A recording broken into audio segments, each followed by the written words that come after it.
आप सभी दर्शकों का मेरे खास प्रोग्राम लोकसभा चुनाव 2019 और बात करेंगे अपने इस खास प्रोग्राम में भारतीय जनता पार्टी के उत्तर प्रदेश में चल रही रणनीति को लेकर।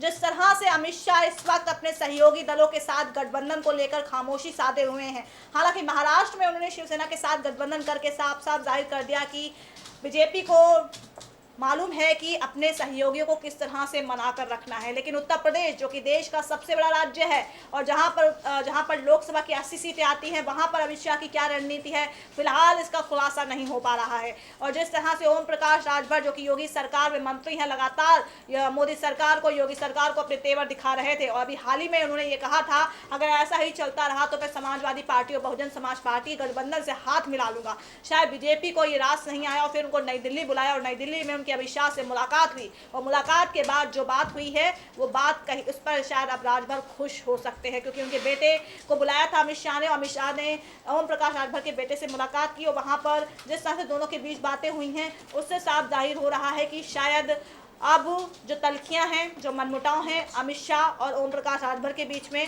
वो दूर हो सकते हैं या दूर हो गए हैं। लेकिन बीजेपी ने राजभर को तो मना लिया, अब क्या करेंगे अनुप्रिया पटेल का, जो कि इस बार लगातार अपने कड़े तेवर दिखा रही हैं। बीते दिनों वो एक सामूहिक विवाह कार्यक्रम में शामिल हुई थी। उन्होंने साफ साफ राजभर पर आपत्ति जाहिर करते हुए कहा कि जब 2017 यूपी विधानसभा चुनाव में उनके 9 विधायक हैं तो उनको कैबिनेट में जगह क्यों नहीं दी गई, जबकि राजभर के सिर्फ 3 विधायक हैं तो उनको कैबिनेट में हिस्सा क्यों दिया गया है। इस पर अनुप्रिया ने यह भी कहा कि अगर जल्दी से जल्दी अमित शाह ने उनकी बातों पर गौर नहीं किया, अमल नहीं किया तो वो दूसरा रास्ता भी अपना सकती हैं। फिर से उन्होंने अपनी आंखें तरेरी हैं बीजेपी के लिए, कहा है मैं स्वतंत्र हूं, मैं किसी भी पार्टी के साथ जा सकती हूं। यानी कि अब अनुप्रिया पटेल पर क्यों अमित शाह इतना सस्पेंस रख रहे हैं।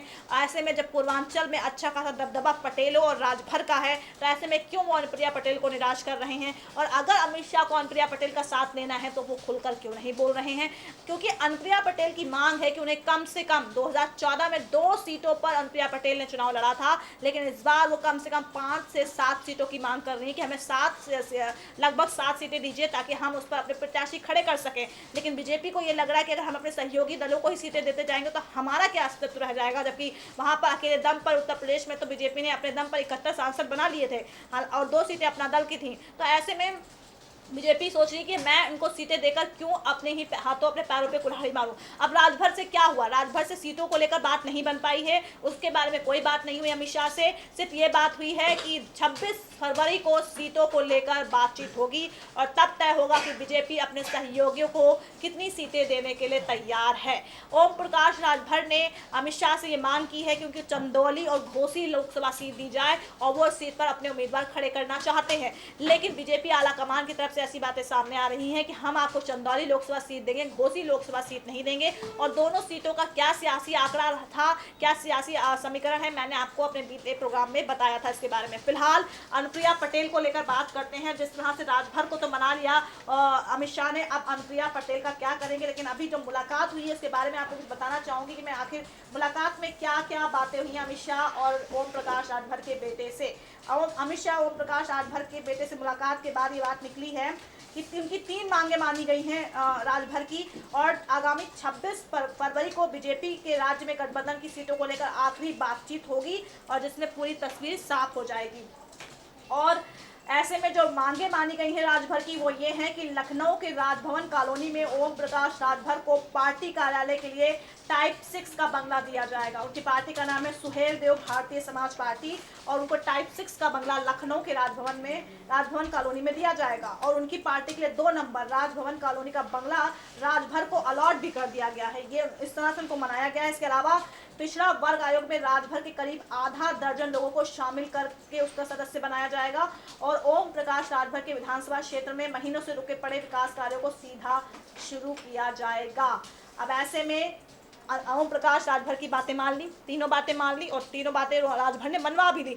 अब सहयोगी दल भी तो यही चाहते हैं, चुनाव से पहले अपनी बातें मनवा लें। अब अनुप्रिया पटेल भी कुछ ऐसा ही करते हुए नजर आ रही हैं। अनुप्रिया पटेल ने क्या किया कि अब उनको ये कहना है कि जो उनके विधायक हैं, जब राजभर से उनके विधायक ज़्यादा हैं तो उनको क्यों नहीं कैबिनेट में हिस्सेदारी दी जा रही है। अब इसके जरिए अनुप्रिया पटेल एक तीर से दो निशाने मारना चाहती। पहला ये कि वो योगी कैबिनेट में अपने विधायकों को हिस्सा दिलाएंगी। दूसरी बात ये कि वो लोकसभा चुनाव में अमित शाह को मजबूर करेंगी कि उनकी मांगे मानी जाए और जो वो सीटों की मांग कर रही हैं, जितनी सीटों की मांग कर रही हैं उतनी सीटें उनको दी जाएं। अनुप्रिया पटेल का पटेलों में अच्छा खासा वर्चस्व है। उत्तर प्रदेश के पूर्वांचल में पटेल और राजभर ओबीसी जातियों में आते हैं। उनका ओबीसी का भी वहां पर वोटिंग परसेंटेज बहुत बेहतरीन है। और 2014 में बीजेपी की अगर परफॉर्मेंस रिपोर्ट पर गौर फरमाया जाए तो उत्तर प्रदेश में ओबीसी वोटर्स ने बीजेपी को बहुत वोट किया था। ओबीसी वोटर्स का एक धड़ा बहुत, जिसने जमकर बीजेपी को वोट किया था। और ऐसे में जबकि खुद पीएम मोदी खुद ओबीसी समुदाय से आते हैं तो जाहिर सी बात है वो कहीं ना कहीं यहाँ पर कमाल कर गया। और मोदी लहर में बहुत से ऐसे नेता भी जीत गए जिनके जीतने की संभावना 0% थी। अब ऐसे में ओबीसी वोटर्स को निराश करना बीजेपी के लिए खतरे से खाली नहीं है। अनुप्रिया पटेल को अब कैसे मनाएंगे अमित शाह ये नहीं मालूम, लेकिन अनुप्रिया पटेल की अगर बातों को नहीं मानेंगे, अब तो अनुप्रिया पटेल को और ज़्यादा बल मिल गया है क्योंकि अमित शाह ने राजभर की बातों को मान लिया है, उनकी 3 मांगों को मान लिया है। तो अनुप्रिया पटेल की 2 मांगों को क्यों नहीं मान सकते हैं। अब 26 फरवरी को हो सकता है कि वो राजभर और अनुप्रिया पटेल दोनों को बिठाकर उनसे सलाह मशवरा करें कि आखिर आपकी क्या आपत्ति है। ऐसा भी हो सकता है क्योंकि अब दौर शुरू हो गया है लिस्ट जारी होने का, क्योंकि सपा बसपा ने अपनी लिस्ट जारी कर दी है लेकिन उम्मीदवारों का ऐलान नहीं किया है। लेकिन अब कांग्रेस का भी नाम सामने आ रहा है। अब बीजेपी खामोश क्यों, अब बीजेपी को भी अपने पत्ते खोलने होंगे। हो सकता है बीजेपी अंदर खेमे में अपनी रणनीति बनाकर बैठी हो कि एम टाइम पर अपने सारे पत्ते खोल देगी, घोषणा पत्र ले आएगी और कुछ ऐसी बातें फिर से बोल देगी जिस पे शायद जनता फिर से उस पर रहम खा जाएगी। लेकिन अब देखना यह है कि घोषणा पत्र, लेकिन उससे पहले ये देखना है कि लिस्ट में किन किन उम्मीदवारों को टिकट मिलता है, किन किन नेताओं का टिकट कटता है, कौन से ऐसे नेता हैं जो जिताऊ उम्मीदवार हैं और किन नेताओं पर दाव लगाना पार्टी के लिए गलत साबित हो सकता है। बहुत सी बातें हैं। उसके बाद आती है बात घोषणा पत्र को लेकर। अब घोषणा पत्र में कांग्रेस, सपा बसपा और बीजेपी क्या दाव खेलती है ये नहीं मालूम, लेकिन हाँ बीजेपी को फिलहाल अनुप्रिया पटेल को मनाना होगा क्योंकि अनुप्रिया पटेल की मांग जो है वो अपनी जगह, उनको लगता है कि वो उन्होंने बिल्कुल जायज़ मांग की है। और जब राजभर को मना सकते हैं अमित शाह तो अनुप्रिया पटेल को क्यों नहीं मना सकते हैं। और जिस तरह से 2017 में अपना दल एस ने अपना एक अच्छा परफॉर्मेंस किया था, अगर मैं बताऊं आपको तो 41.45% वोट पड़े थे अपना दल एस को। और अपना दल एस और इसमें जो हारी हुई सीट थी उसमें अपना दल एस को सिर्फ 1.3% वोट के अंतर से वो हार गई थी अपना दल एस। यानी कि अनुप्रिया पटेल का अपना अच्छा खासा वर्चस्व है। और सपा बसपा से अगर बीजेपी को टक्कर लेनी है तो उन्हें अनुप्रिया पटेल को किसी भी कीमत पर मनाना होगा। बहुत आसान रहा नहीं है बीजेपी के लिए। बीजेपी अगर ये सोच रही है कि 2014 जैसा करिश्मा 2019 में कर सकती है तो ये बहुत मुश्किल है बीजेपी के लिए, क्योंकि इस बार मुकाबला बहुत कांटे का है। अगर शिवपाल और राजा भैया को अलग कर भी दिया जाए तो अभी त्रिकोणीय मुकाबले की स्थिति बन रही है उत्तर प्रदेश में। और पूर्वांचल जो कि बीजेपी का दिल कहा जाता है, तो वहाँ पर अगर बीजेपी की स्थिति बहुत खराब हो गई तो निस्संदेह 80 सीटों पर बीजेपी 50 से भी कम सीटें लाएगी। और शायद ये अमित शाह के लिए एक खतरे का सबब होगा या फिर एक भयानक सपने की तरह होगा कि उन्होंने क्या रणनीति बनाई जो इस बार फेल हो गई है। कुल मिलाकर अब देखना यह है कि अनुप्रिया पटेल की बातों को कितना मानते हैं, क्योंकि अनुप्रिया पटेल ने फिर से कह दिया है कि हम अपना फैसला लेने के लिए बिल्कुल स्वतंत्र हैं। अब क्यों नहीं मान रहे हैं अमित शाह, हो सकता है 26 फरवरी को, अब 26 फरवरी पर सबकी नज़र है कि इसी दिन शायद अनुप्रिया पटेल और ओम प्रकाश राजभर दोनों से मुलाकात कर सकते हैं अमित शाह। और उनका दौरा भी होने वाला है उत्तर प्रदेश में।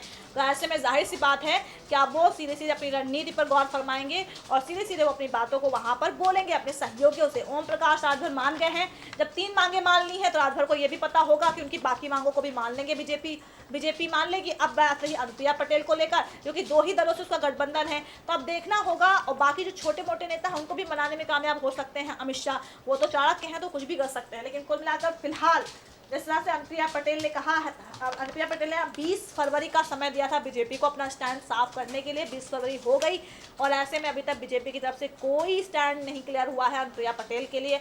ऐसे में अनुप्रिया पटेल का गुस्सा तो होना लाजमी है, लेकिन अब ये देखना है कि किस तरह से अब मनाते हैं अनुप्रिया पटेल को अमित शाह। और ये देखना होगा क्या वाकई अनुप्रिया पटेल की मांगों को मानते हैं अमित शाह।